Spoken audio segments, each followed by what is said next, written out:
I'm going to suggest to you 5 elements that I've found essential to developing a lifetime of ministry that actually carries out the ministry assignments for which God has designed you.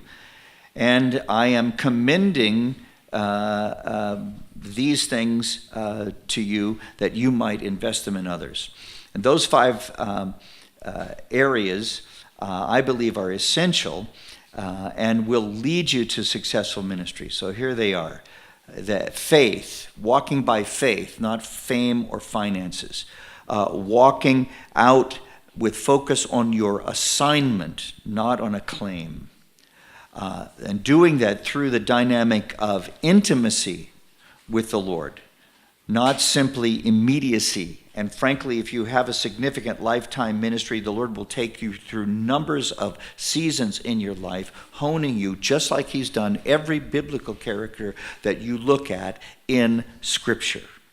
And now let me go back to faith and not fame. Most of us will never be famous. And I say, does that even matter? All right, because all of us have a network. All right. T is tenacity, and I don't have a T word to be cute, so you're just stuck with tenacity, which really is endurance, and I'll come about around that. And then finally, humility, not hubris, and I'll define that word in a little bit. So let me unpack these to you as follows.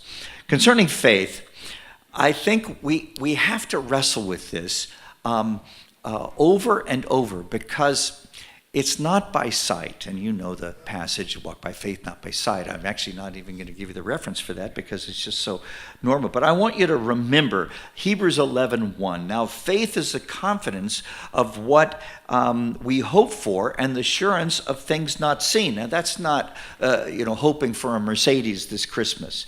It's hoping in the realities of what God has done through Christ in the working of his Spirit, revealed to us through the prophets and the Scriptures, and ultimately Messiah.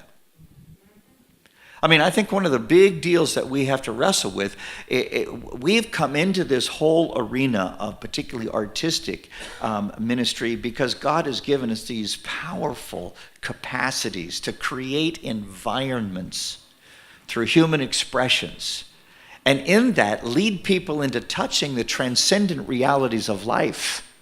I mean, that's big, whether you're a comedian or a filmmaker or a visual artist or a theater person. We can take human expressions and story and symbols, and we can arrange a context that reaches down inside us. Of course, there's another question. So what do we do once we've gotten that?